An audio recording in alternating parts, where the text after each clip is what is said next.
तोप वगैरह कहाँ हुआ करता था? तोप अंदर में? तोप अंदर में सब वो कमरे के अंदर रहता था। वो हिरन वगैरह सब वहाँ था, लेपर्ड वगैरह सब वहाँ था। एक मतलब लेपर्ड भी रहता? लेपर्ड हाँ, वहाँ उस साइड पीछे साइड में। कि आज लोग जिस तरह से बदल जाते हैं, है ना, और वोट देने वाले भी बदल जाते हैं। महल अगर मिट्टी के ढेर हो जाए फिर भी महल का रुतबा और शान देखने को मिलता है। ऐसे जहां उपस्थित हैं, ये झरिया राजा का किला है जो आपको खंडहर में तब्दील होता हुआ दिख रहा होगा। हालांकि ये मध्य प्रदेश से आए हुए, यानी कि 16वीं शताब्दी में जो रीवा यानी मध्य प्रदेश से आए राजाओं द्वारा स्थापित यह महल है। हालांकि ये जो महल दिखा रहे हैं ये 1910 में बनाया गया था और इससे पहले चूंकि 1763 ईस्वी में यहाँ जो राजा आए थे, झरिया राजा, उनके द्वारा यहाँ भव्य महल का निर्माण कराया गया था और वहां पर तोप जो है, महल की कई निशानियां आपको देखने को मिल रही होंगी और एक समृद्ध जमींदारी जो संपदा है राजाओं के द्वारा स्थापित, वो यहाँ पर थी।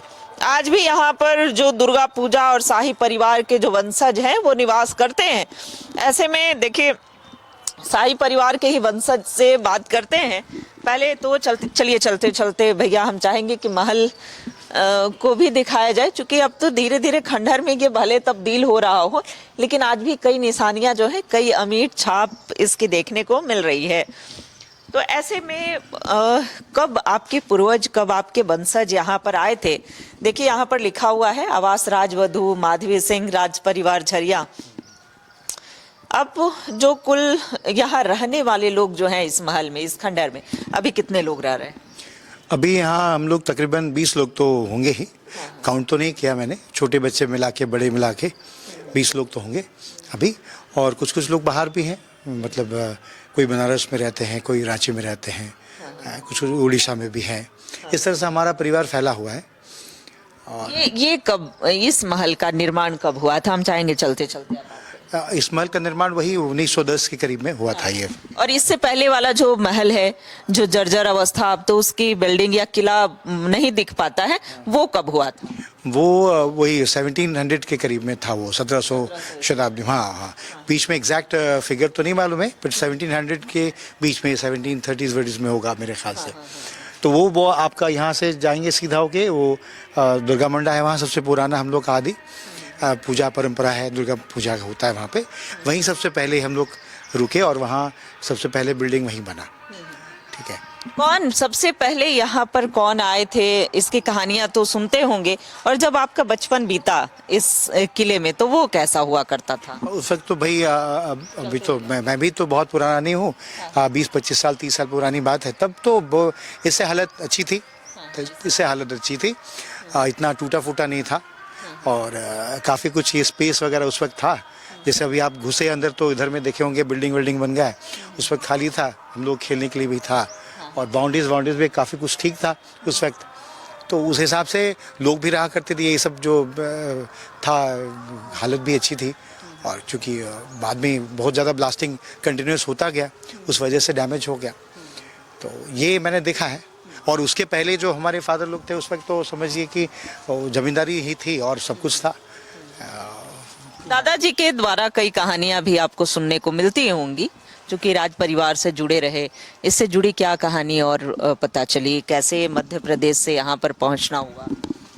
मध्य प्रदेश से हम लोग सुने थे कि मध्य प्रदेश से वो लोग आए थे 4 भाई, और 4 भाई जब आए तो एक झरिया में रुक गए और एक आपका नावागढ़, डुमरा नावागढ़ चले गए, एक पालगंज और एक कतरास।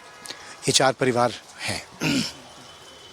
तो इस तरह से चारों भाई डिवाइडेड हो गए और डिवाइड होने के बाद ये तो मान लीजिए कोल माइंस ही था।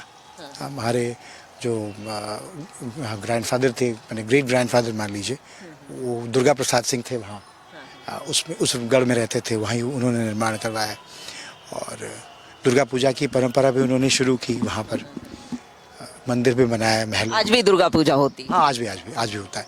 हम लोग के नाम से सबसे जो हमारे बड़े भैया हैं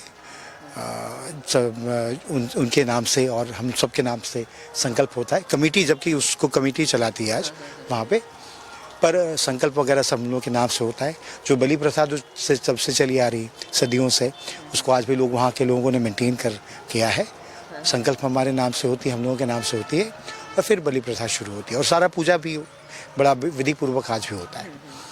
मतलब 350 वर्ष पुरानी कहानी है। जो जब यहाँ झरिया पहुंचे, ये झारखंड का झरिया, उस समय ये झारखंड नहीं था, उस समय एकीकृत बिहार होगा। एकीकृत बिहार से पहले भी इसका नाम जो है मानभूम था, फिर बाद में बिहार हुआ, और बाद में 2000 में झारखंड अलग हुआ।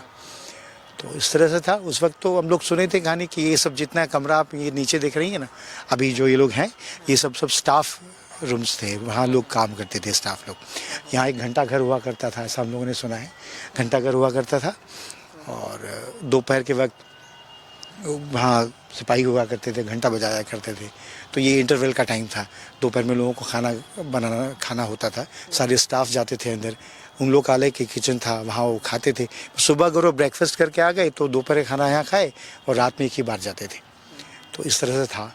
ये सारा स्टाफ का ये रूम है, ऑफिस था ये।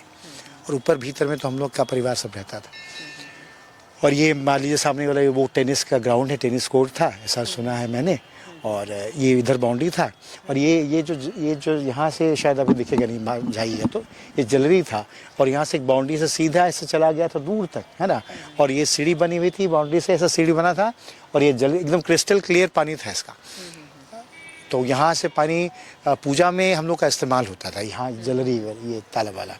और उस वक्त पूरा जंगल था, ये एकदम खाली था, बहुत सुंदर हुआ करता था, दिखता था उस वक्त। हमारे फादर लोग बोलते थे ये चीज़।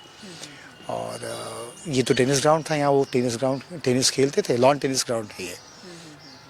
हिरन वगैरह सब वहाँ था, लेपर्ड वगैरह सब वहाँ था। एक मतलब लेपर्ड भी रहता, लेपर्ड हाँ, वहाँ उस साइड पीछे साइड में घुड़साल भी था, वहाँ घोड़े भी हुआ करते थे, वहाँ गौशाला भी था, गाय भी थे, बहुत कुछ वहाँ था। और उसी के बगल में एक कमरा था, वहाँ लेपर्ड भी थे। और यहाँ स्पॉटेड डियर भी था यहाँ पर, और पूरा टेनिस ग्राउंड था इधर। अच्छा, तोप वगैरह कहाँ हुआ करता था? तोप अंदर में, तोप अंदर में सब वो कमरे के अंदर रहता था वो। और दुर्गा पूजा के वक्त मतलब निकलते थे, तो राज दर्शन करने के लिए लोग आते थे, काफ़ी दूर दराज से लोग आते थे।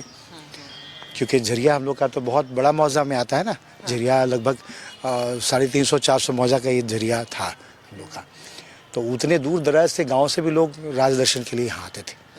अच्छा, ये आप लोग राज परिवार से जुड़े हैं, निकाय चुनाव चल रहा है, अब तो वो राजतंत्र रहा नहीं, राजाओं की जो राजशाही थी। निकाय चुनाव को किस रूप में देख रहे हैं, और क्या लगता है धनबाद में मेयर किन्हें होना चाहिए?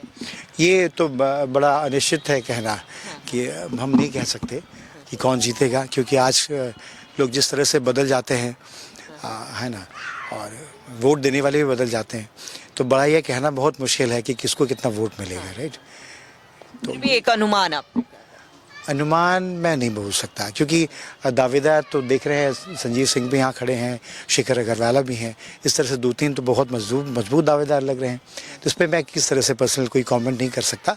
और मैंने बोला ना कि लोग स्पॉट पे बदलते हैं, तो कहाँ पर कौन कितना वोट किसको मिल जाएगा कहना बड़ा मुश्किल है। भविष्य तय करेगा कौन जीतेगा। चलिए, तो धन्यवाद। दिखा रहे थे राजशाही परिवार और ये राजमहल को कि आज वो कैसे खंडहर में तब्दील होता हुआ आंखों के सामने दिख रहा है। जो परिवार अभी भी रहते हैं, थोड़े दहशत तो जरूर होता होगा, दहशत के साए में जरूर जी रहे होंगे, डर में, लेकिन वो यहीं पर रहते हैं। और पहले और भी साम्राज्य जो है वो और भी बड़ा था, लेकिन आज की स्थितियां कुछ इस तरह से है। तो ये चुनावी कैंपेन में हमने देखा कि ये किला जो है दूर से ही दिख रहा था और भव्य दिख रहा था। हम अपने दर्शकों को इस तरह की खबरों से और भी रूबरू कराते रहेंगे। फिलहाल निकाय चुनाव की कवरेज लगातार न्यूज़ 11 भारत आपको दिखाता रहेगा। कैमरा पर्सन अभय के साथ रुचि शर्मा, न्यूज़ 11 भारत, धनबाद।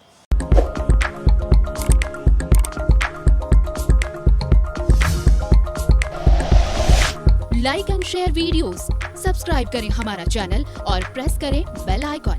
न्यूज़ 11 भारत, सच है तो दिखेगा।